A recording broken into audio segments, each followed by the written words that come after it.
This book is the most remarkable piece of literature this world has ever seen. The Bible has outsold every other publication, been translated into more languages than any other. Some people were so committed to the concept of this being God's book that they were even willing to die for that proposition. At the hands of Nero, they were fed to the lions, or they were burned at the stake by Bloody Mary, Queen of England. Others used this same book as a justification for crusades that killed hundreds of thousands of innocent people. This is the story of how the Bible survived from the time of Moses until it reached the shores of America on the Mayflower.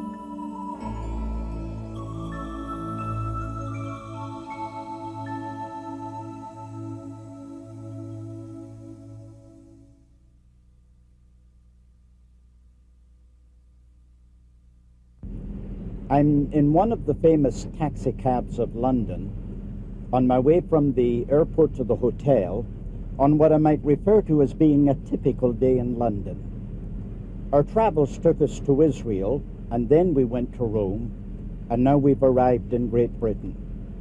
We looked at the things that made available to us a Bible in the first place. Then we looked at some of the people who had to suffer persecution because of their adherence to it. And now I want to introduce you to the man who gave us the first Bible that we ever had in English.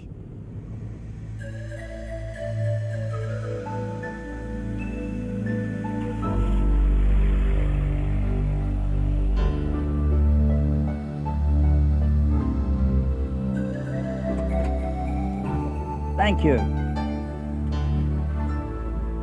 Thank you. We're also going to tell you about the match that lit the fires of the Reformation. Stay tuned.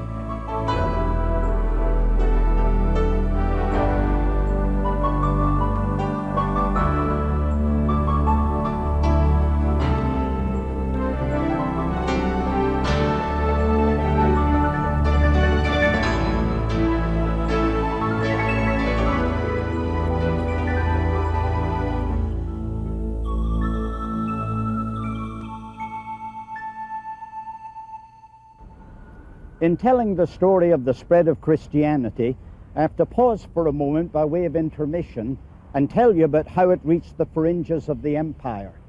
That's why I'm standing here next to an old Roman wall that dates back to 55 BC. When they came to Britain, of course, they came by armies. Those armies eventually brought over Christianity. I find a place here in England that's been excavated where a Roman general lived, and he had a symbolism of Christianity on the walls of his house. There is a Hinton head of Christ that dates back to the 4th century that's in the British Museum. It's a mosaic that's made out of tile, and it dates to a period of time that proves that Christianity was in this island by the 300s. To tell a story of how it grew in this island, I have to introduce you to two very important men, and that's my privilege.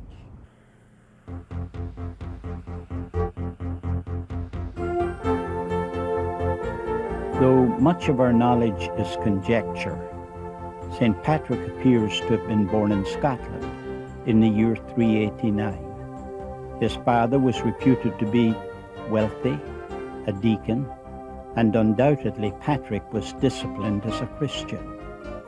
When he was 16 years of age, a band of marauders plundered his neighborhood, and he was taken captive to Ireland. He spent the next 6 years there, serving as the chieftain's shepherd. His religious visions kept him alive.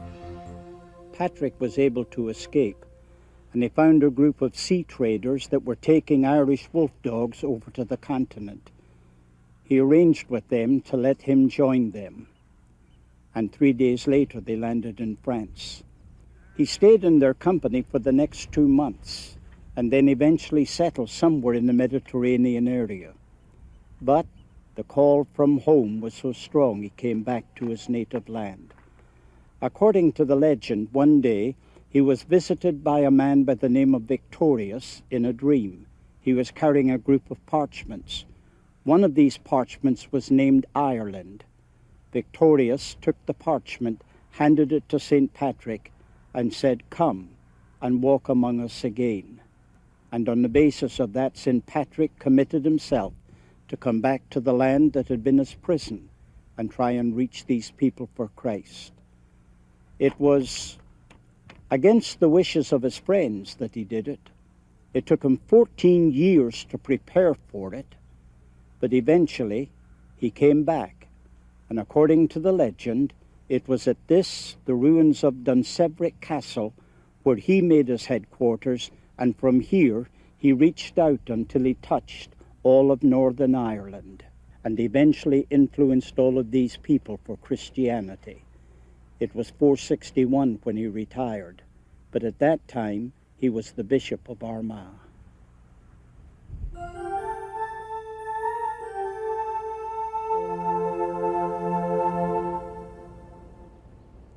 According to legend, this grey stone behind me is the final resting place of St. Patrick. But before I close the chapter of his life, I'd like to add 2 addendums to what I've already said. Number 1 is, it was this man that brought Christianity to Ireland. Historians greatly disagree on a number of facts about his life, but none of them disagree on this fact. Ireland is indebted to this man for Christianity coming to the island. The second postscript that I want to make relates to the fact that apparently during St. Patrick's absence from Scotland reverted back to paganism. But through the influence of St. Patrick in Ireland, 102 years later, among the thousands of people that had been brought to Christ, was another man who in a frail bark and 12 companions left this island and went over to Scotland to evangelize Scotland. And that man's name was St. Columba. Columba was born in December 521 AD in the northern part of Ireland known as Ulster. He was a descendant of a royal family, and according to many accounts, he could have been chosen the High King of Ireland. It was Finian, the leading scholar abbot of the day, who introduced Columba to a meaningful commitment to Christ and a systematic study of the Scripture. Columba was eventually ordained to the priesthood. He, along with several other young monks, began establishing monasteries. During this period, legend ascribes over 100 monasteries were planted by Columba. He decided to leave his native Ireland and become a missionary to Scotland. Selecting 12 companions in an imitation of the early disciples, Columba set out for the pagan lands of the northeast. They finally landed on a small island of Iona, about half a mile off the Scottish mainland. Columba moved quickly to build his monastery, which would serve as their missionary base camp. During this time, Iona became the very center of evangelization for Scotland and North England. He was even bold enough to share the gospel with the barbarian king of the Picts, which resulted in his conversion, which translated into relative peace between the Picts and the Scots. Columba, because of his love for the Bible, is crucial to the story of the indestructible book. He wrote poetry and dearly loved the poetic books of the Bible, especially the Psalms. Columba's example of self-denial and pious living was enforced by an abundance of reported miraculous manifestations of power, prophecy, and healing. It was his devotion to the Bible that made him the greatest missionary Scotland and England have ever known. At the age of 75, after a day spent transcribing a psalm, he arose from his hard bed to join his brethren at their traditional midnight service. Arriving ahead of them, and weakened from years of labor, he knelt before the altar and he collapsed. Columba revived briefly, gave his monks a farewell blessing, and died peacefully in the early hours of Sunday on June the 9th in 597.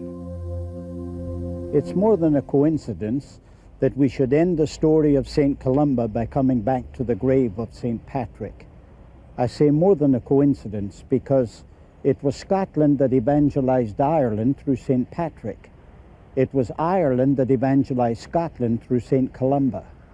These two were associated with each other, much like father and son, like cause and effect.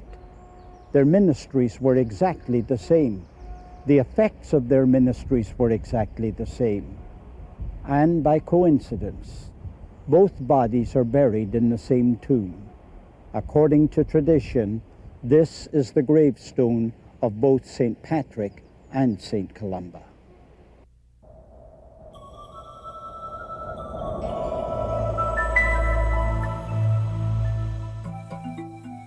We pause at this point in our story to pay our respects to a handful of men in this Old English or Anglo-Saxon period. These men tried with primitive means to translate the scriptures into their native tongues. One of them was just a stableman. The area is the coastal town of Whitby in Northumbria, North England. This specific location is an abbey, the only remains of a monastery that goes back to the year 664. It was then that a great convention was held here, and they debated whether they would maintain the British date for Easter or whether they would change to the Roman date. It's very possible at that convention a man by the name of Caedmon was present, because it was 16 years later in 680 that he died. Caedmon was a stable boy. He looked after the horses and the cattle, and at the end of a busy day, all of the different people of the monastery would meet together at the great hall. They would get around a great fire and have a feast, and then they would entertain each other with a harp, and they would sing to one another. Every time it was Caedmon's turn to sing, he would quietly excuse himself. Something was important in the stables, and he had to go and take care of the horses and the cattle. On this occasion, when he went back to the stables, he was met, according to the story, by a heavenly visitor. The angel said to Caedmon, "Sing for me." He said, "I can't sing, and that's why I left the feast." The visitor insisted, "Sing for me, Caedmon." He said, "What should I sing?" He said, "Sing about the beginning of created things." Caedmon sang, and he not only surprised himself with his talent in singing, but even with the knowledge that he had about created things.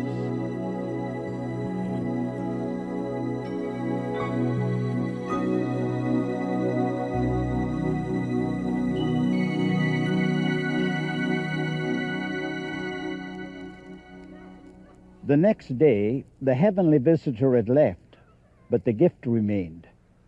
Hilda was the abbess of the monastery, and she determined it was enough to influence him to leave his secular life and join the monastery. Of course, if he was going to minister to people, it meant that he had to listen to a priest read the Bible in Latin and then explain to him in English what it meant. And in that, he would convert into poetry. That, incidentally, although primitive, is the first kind of translation of the English Bible that we ever had. And he would minister his gift, spellbinding people in the process, and through it, communicating the Word of God.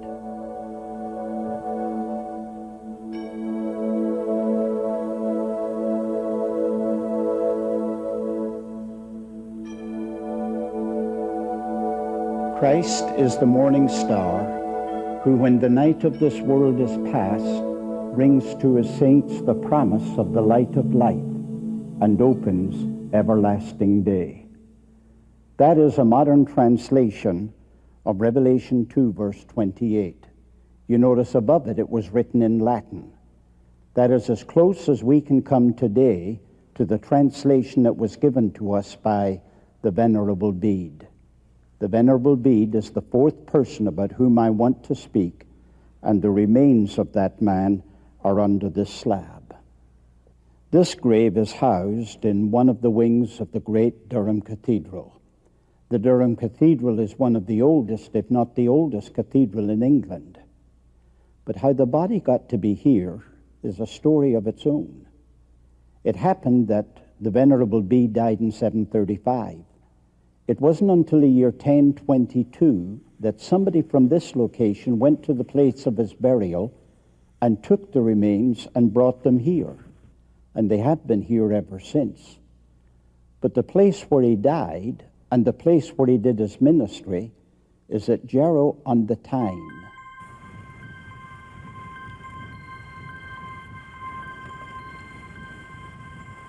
The Venerable Bede was a monk, a scholar, a mathematician, a historian, and a theologian. It was he that wrote the ecclesiastical history of England, and for that he gained the title of the Father of English history. But his last and his greatest work was in translating John's Gospel. He was very frail and weak at the time, and he would translate and then dictate for a scribe what to write. On one occasion, the scribe came in and informed his master that they were at the last chapter, but he was afraid that the master was too frail to be able to finish it. "No," said Bede, "write quickly."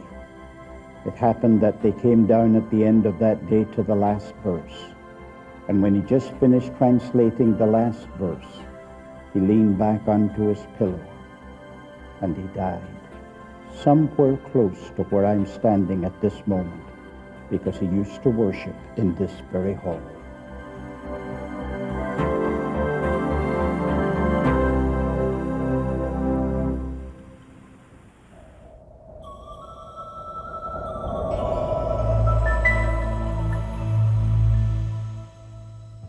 While I travel in a train through the spectacular scenery of the Alps, I'm reminded of a group of people that lived here during the Middle Ages. They were called the Albigenses. They got their name from a town from which they came, which was Albi. They did have what some would consider strange viewpoints. They believed that when Satan sinned, God gave him a body and cast him out of heaven, and that he made all things that are material. Therefore, matter is intrinsically evil. And the only way that you could liberate the spirit from its prison of flesh is to keep ascetically all the restrictions that they required in various different areas of life. They believed that unless you took a certain sacrament just before you died, then you were going to have to be reincarnated again. Now, you may not agree with that, but a friend of mine once said something I've never forgotten. He said, "The price of freedom is the defense of idiots." I'm not saying they're idiots. I am saying that in freedom we have to put up with people that do not agree with us, but they did not believe that in the Middle Ages. In the Middle Ages, they severely persecuted whoever disagreed with them. The Albigenses paid a high price for their strange beliefs. They were persecuted and killed. In France in the year 1210, in just one day, 200 were burned to death. Another group that were mercilessly persecuted and killed were the Waldensians. The chief tenet of their faith was that the Bible was the supreme authority. Their heartbeat was evangelism. They believed that the leader should abandon secular living, live by begging, and preach the word.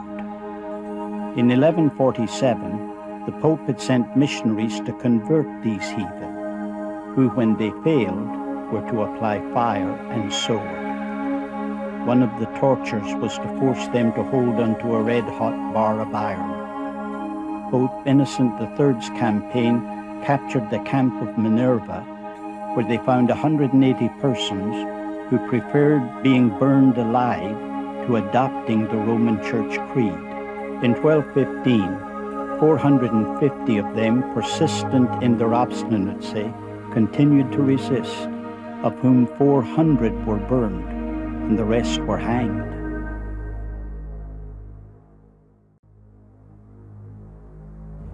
Persecution actually had the same effect that it had in ancient Rome. It multiplied the number of people and strengthened their resolve. It was then they came up into the Piedmont Valley in the Alps, and they did so to find a refuge. But then the world was shocked in May of 1655. Emmanuel II had taken his armies in to enforce an edict. The edict was that either you recant your faith or you vacate the place. And the world was stunned by it, because they had sent the women and children and the old men up into higher regions so that they could be safe, while boys and men stayed behind to agitate the enemy.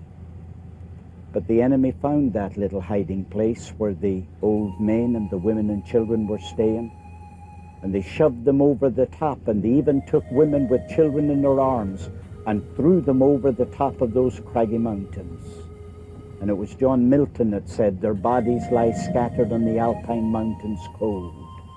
And he agitated Oliver Cromwell to write a letter publicly. And Oliver Cromwell did it, and it brought temporary relief for them.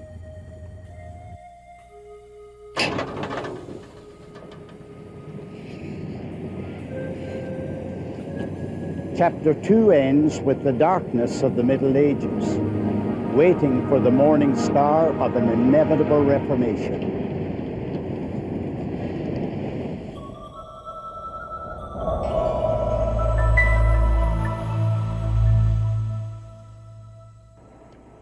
I'm on a boat at the moment on the River Thames in modern London.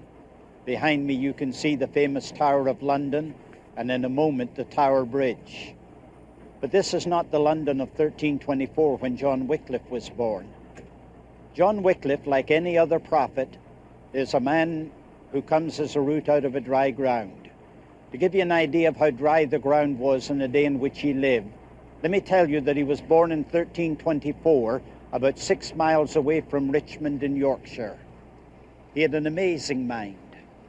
It was said that he was able to deliberate with men in council and argue until they didn't have a single question to ask or a response to give.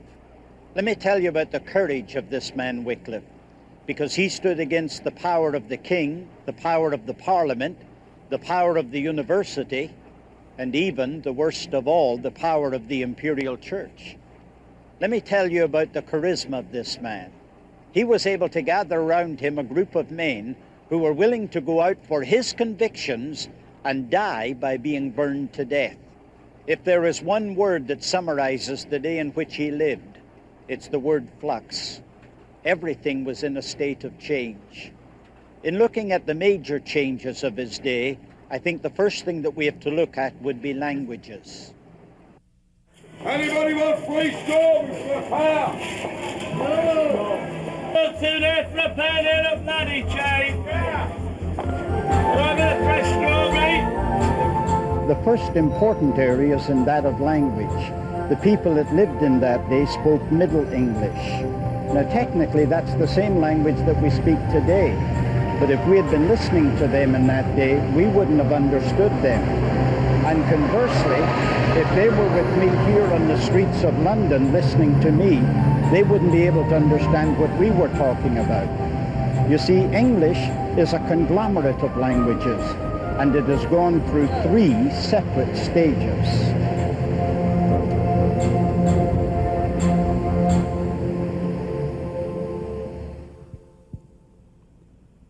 Old English goes back to the 7th century. You've got to remember that this is an island, and it's only 600 miles long, from John O'Groats to Land's End. That's from the top of Scotland to the bottom of England. And there's no place on the island where you can be over 100 miles away from an ocean.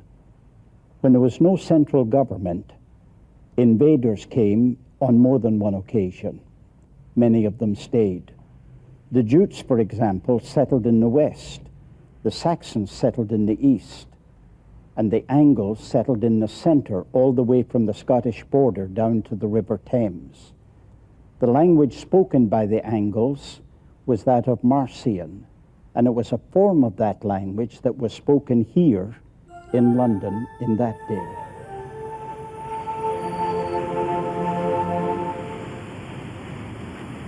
When William the Conqueror arrived in this land in 1066, it was only 260 years before John Wycliffe was born. And he spoke another language. He spoke French. But when they decided that they wanted a common language for the people that came in and out of the port of London, it wasn't French at its base, it was Marcian.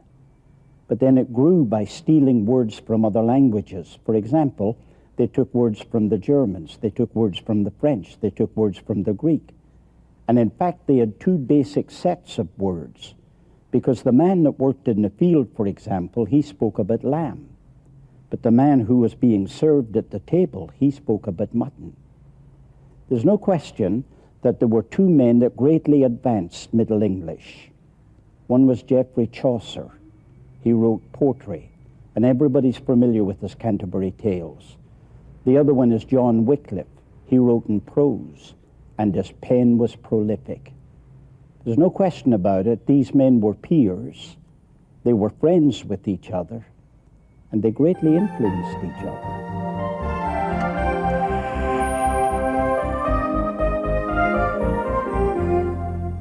The second area that was in a state of flux was in the field of politics. Back in 1066, when William the Conqueror took over this land, he governed it through barons. These barons collected taxes and marshaled armies for him. He handed his throne to his successors, and one of them was King John. When King John inherited the crown, with it came enormous debts, and he had to enlarge on those debts because he wanted to go to war against France. But the barons were stubborn with him. He tried to avoid them. He even promised the Mohammedan king of Morocco that if they would aid him with an army, that he would become Islamic. But they didn't accept that. He couldn't go to the Pope because he had violated the Pope's laws by appointing his own Archbishop of Canterbury. In spite of all his efforts, King John was forced to come to an agreement with his barons, and they forced him to sign a document that is known as the Magna Carta in 1215. That signing took place on this island behind me by Runnymede on the River Thames. John Wycliffe would take that document, the Magna Carta, and weave it into the fabric of England's religious and political life. And one of the tools that assisted him to accomplish his task was his Bible.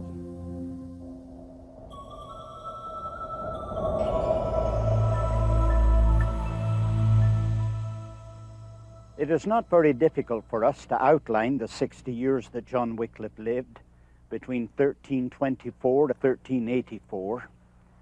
The first 16 years of his life were lived in obscurity as far as historians are concerned. And then he moved here to the city of Oxford. And when he came here, he came to be a student, and he spent the next 16 years in the pursuit of a Bachelor of Arts degree. The following 16 years, he was working on his Doctor of Divinity degree. And for the last 12 years of his life, he was here at the university for 11 of them, teaching in one of the colleges here. If you go back to the year 1167, the French had kicked the English students out of the University of Paris, and they came here to the city of Oxford in order to build a university. But the people of the city didn't like the idea.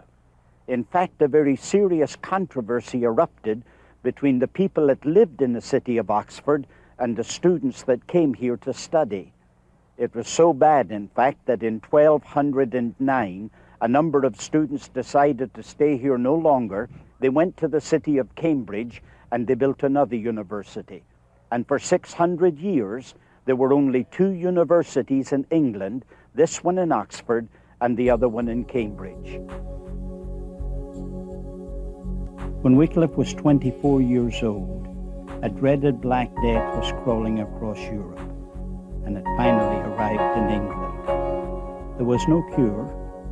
Its tentacles touched both rich and poor, the young and the old, and it put stark terror into the heart of Wycliffe. The people of London used the open acres of the ground at Smithfield as a common burial site, where they were actually burying 200 victims every day. They continued that daily dirge until the plague had claimed over 100,000 lives. There's no question but that those plagues had an enormous effect upon his life. In fact, two of the major factors in making the man into a reformer, one of them did relate to those plagues. It had a powerful spiritual effect upon him. I don't know why, but with the commonplace of death, he started getting a holy fear of God. And it started to get him think about his priorities. And he started reshaping what his priorities were. And he lost all his fear of men. It didn't matter to him whether it was a pope or a potentate. As far as he was concerned, truth had the highest priority of everything.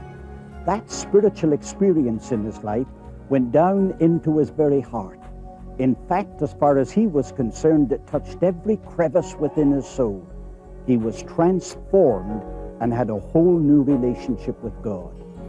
The second significant thing that happened in his life was all due to the atmosphere here at Oxford University. He came here to Queen's College, but he graduated from Merton. We don't know why he changed colleges in the middle of his studies. We only know that he must have been an exceptional student. For 4 years after he got his Bachelor of Arts degree, the master's position of Balliol College was conferred upon him. And 1 year after he became the master of Balliol, he was ordained to the ministry. Then he was given an assignment by the government. The first was in Fillingham in Lincolnshire, and the second one was in Lutterworth. When I say that it was conferred by the government, you must remember that is the day when the church and the state were one and the same. And all the tithes that came into the church went into the state. And the state made the assignments for those that would be the ministers of these various parishes. Therefore, for him, it was the conference of what they called a living.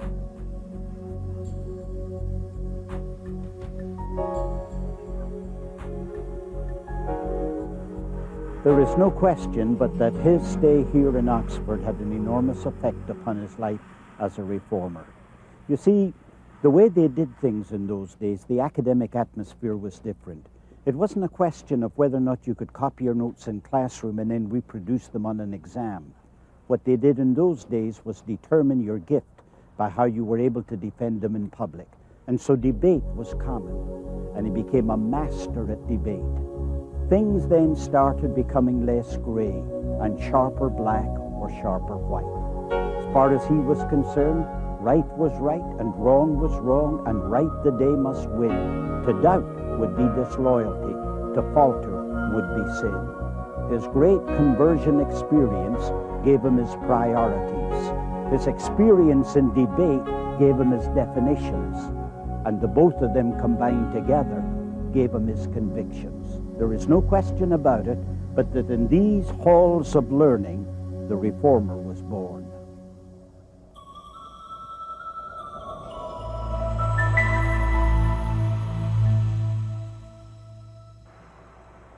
About that time, a state of Cold War existed between the city of Rome and the city of Oxford, and it was being fought on two fronts. The first was in the field of politics. All the important positions of the state were being occupied by members of the clergy. And why not? They were the educated group, they were the influential group, and they were an aggressive group. But it was believed by Wycliffe that it was a calling beneath their dignity.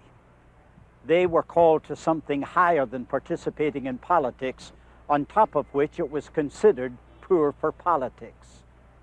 At the same time that Wycliffe produced a tract on the subject, the Houses of Parliament presented a petition to the king, and both of them dealt with the iron grip that Rome had on the country of England. There's no question about it. Assignments were being given and positions were being held by people who were not members of this country. They lived as foreigners and they took lucrative salaries out of this country. Some of them never put their foot on the soil of England. In fact, they had their salaries brought to them. There were inferiors that were being bought, sold, and traded for favors to their ecclesiastical superiors.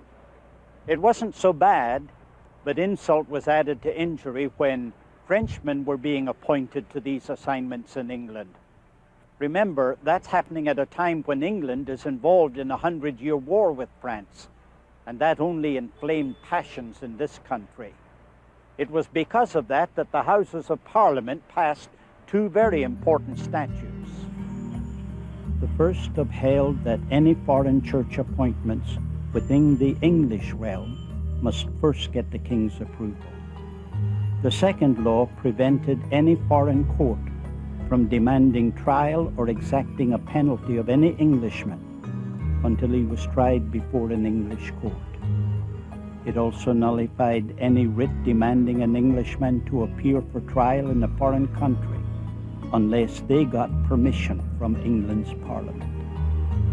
However, 12 years later, in 1365, the Pope demanded that the British Crown pay taxes to the Church. To add insult to injury, the following year the Pope issued an order that the King of England appear in Rome and defend himself. Those decisions on the part of Rome trampled Parliament statutes. 6 years later, Rome sent an agent to collect the Pope's taxes. The agent promised Parliament that he would do nothing offensive to the King's interest.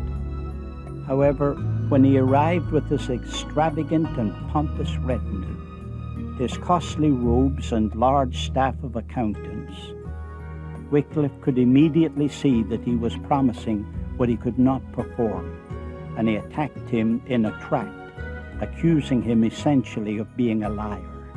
With Wycliffe's influence growing, within 2 years the king conferred on him the rectory of Lutterworth, and eventually he was appointed as a chaplain to the king. The other battle in this Cold War with Rome was in the field of theology. Wycliffe denounced the doctrine of transubstantiation. The doctrine was of recent innovation, dating only to 1215. The church contended that the elements of the communion were literally transubstantiated into the actual body and blood of Christ. Wycliffe saw serious problems in the interpretation given by the church. His examination of the issues led noble men 125 years later to die by being burned to death for their objections to this doctrine. However, with all of this, the fact that Wycliffe received his doctorate in 1372 suggests that he was not considered heretical by the church at that time.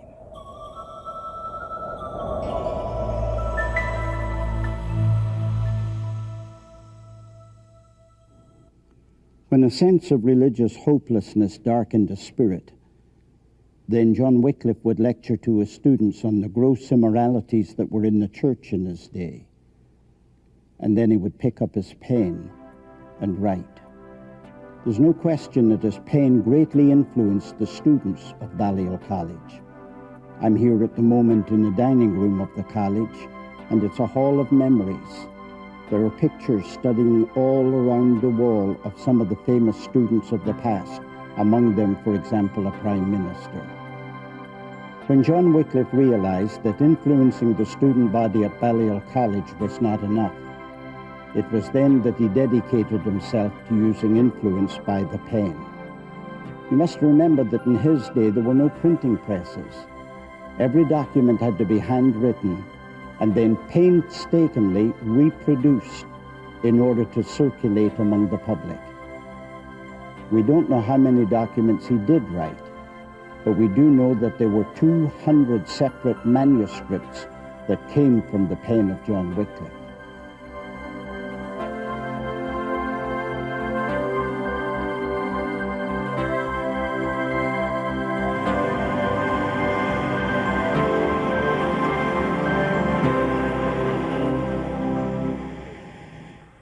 The next important turn of events in the writings of Wycliffe came in 1366, when he decided with the Parliament against the tribute that was being demanded by Pope Urban V.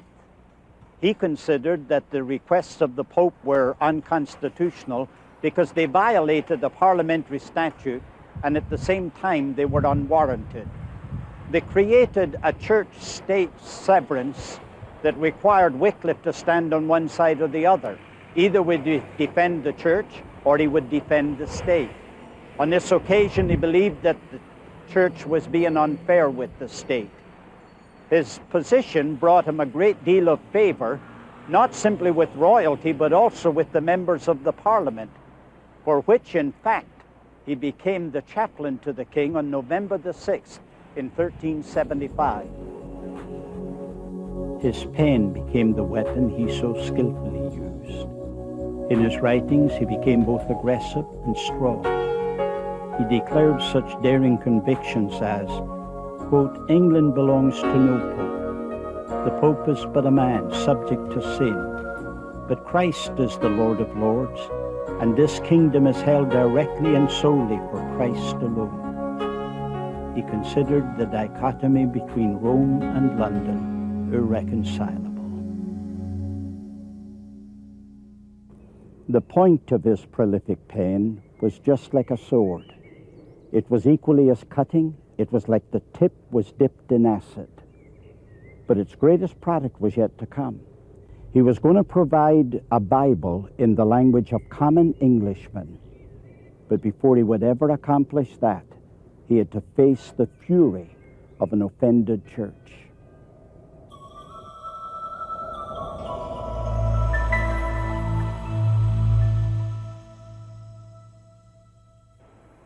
After Wycliffe wrote his Civil Dominion, then all the threats against him were going to have to become attacks. And because they knew his mouth had to be silenced, they did not know how to silence his mouth without convincing the public that he was guilty of heresy. In order to convince them he was guilty of heresy, they were going to have to put him on trial.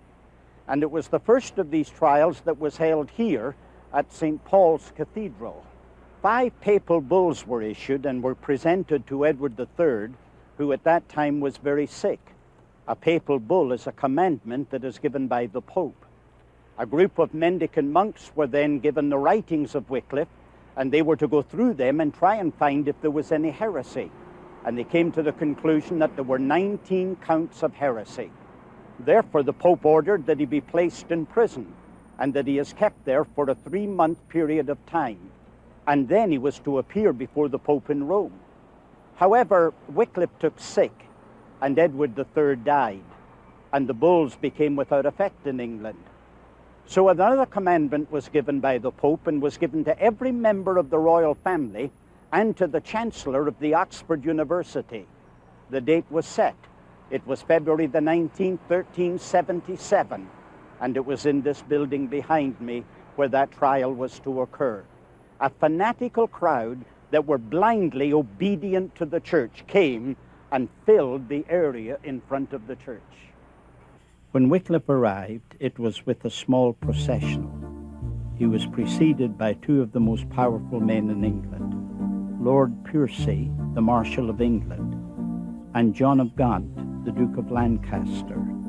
They bravely threaded their way through the hostile crowds, thronging the entrances of the church. Once they stepped across the threshold, there was a solid wall of people. They swayed, their hands raised in anger, and their voices hooted the Wycliffe entourage. Some angry words passed between Lord Piercy and Courtney, the chairman of the proceedings. Piercy noticed Wycliffe stood during this exchange, turned to him and said, "Sit down and rest yourself." This assumption of authority enraged the chairman, and he screamed, "It is unreasonable that one, cited to appear before a bishop, should sit down during his answer. He must and shall stand." A riot broke out, which disrupted the proceedings, and Wycliffe and his escort providentially escaped from the threatening danger. The following year, everything changed for Wycliffe. That year saw the election of a rival pope and the beginning of the 40-year Great Schism, with 2 or more popes confronting one another throughout the period. That dramatically weakened the power of the papacy. which left Wycliffe to his own devices, and he began to develop more radical ideas which at any other time in the Middle Ages would have spelled his doom. In 1381, he published his fateful De Eucharista and followed it with his 12 propositions. These writings directly attacked the doctrine of transubstantiation. Wycliffe considered the teaching to be unscriptural and foolish to the senses. The effect of these writings caused Wycliffe to lose all his influential friends in the palace, the parliament, and at the university. Now he was alone. After another failed attempt by Wycliffe's persecutors, Wycliffe prepared for his final battle. The last trial that he had to face was in 1383. It happened here in the city of Oxford. They had convinced the king, as well as members of the parliament and even the people at the university, that he ought to be placed on trial on the subject of the Lord's Supper. It was a panel of his peers that were going to judge him, and he stood before them as one that was known as the evangelical doctor. They wanted to know if the charges against him were true, and if they were, why did he hold to such beliefs? He gave a discourse before them. They listened in silence to every word that he had to say. When he had finished making his oration, not one of them asked him a question for clarification. There was total and complete silence. He waited for instructions from them, but there were no instructions coming from them. He lifted up the material that he'd been using for his discussion. He put them back into their bag and still waited for them to give him some instruction. Without it, he simply turned his back on them, and it was the last time that they ever heard his voice in the city of Oxford. This had been his home for 43 years, and when he walked out of that trial, he never returned to Oxford again.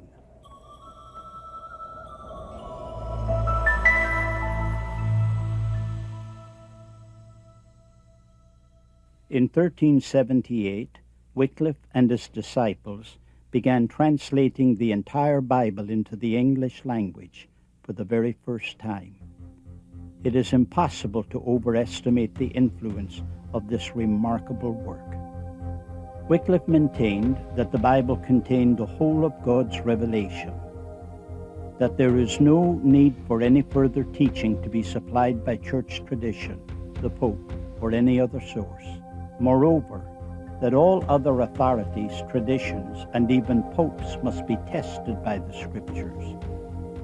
And finally, that the Bible is to be available to all Christians, even to commoners. It must therefore obviously follow that the Bible be translated into the vernacular of the people. It was not a translation of the original languages, for two reasons. The manuscripts which later became available were not yet discovered, and the languages in which the original documents were written were as yet unknown in England. But Wycliffe was a good Latin scholar, and the source of his translation of Scripture was Jerome's Latin Vulgate of 405 AD. How long it took Wycliffe and his disciples to translate the New Testament, we do not know. We only know that it occurred while he was yet still teaching in Oxford, because it was completed in 1380. Assuming that the translation work took a couple of years implies that it was necessary because of the result of threats on his life at St. Paul's and later at Lambeth Palace. He verily believed that he would end his days either in a dungeon in one of the 7 hills of Rome or on a burning pile in London. He once asked, "Why do you talk of seeking the crown of martyrdom? Preach the gospel of Christ to haughty prelates, and martyrdom will not fail to find you." "What," he said, "should I live to be silent? Never. Let the blow fall, I await its coming." He deduced that life was uncertain, that no abiding effect would result from his efforts, apart from this tool, the indestructible book, in the hands of young preachers. In 1382, he finished the Old Testament, and for the first time in the history of England, the people had a Bible in their own language. Behind me is the parish church at Lutterworth, where John Wycliffe was the rector for the last 12 years of his life. He didn't come here permanently until he had left Oxford, and then he came to duplicate his Bibles. To reproduce one of his Bibles, all of it being handwritten, it took 10 months. And different historians give us different costs for purchasing one of those Bibles. They cost somewhere between 30 and 40 pounds. If they cost 40 pounds, then that's 9,600 pennies. And that, remember, is a day when a chicken could be bought for 2 pennies and a hog could be bought for 4 pennies. John Fox, the historian, said that people would bring a load of hay just so that they could possess one of the New Testaments for one day. And it was stated that some of them would work for a month and give the entire earnings of 1 month's labor in order to own 1 page of that Bible.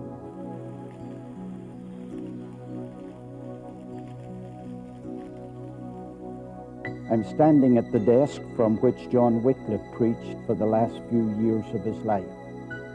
I realize that it's a modern desk by comparison, but I understand that there are fragments of it that date back to his day.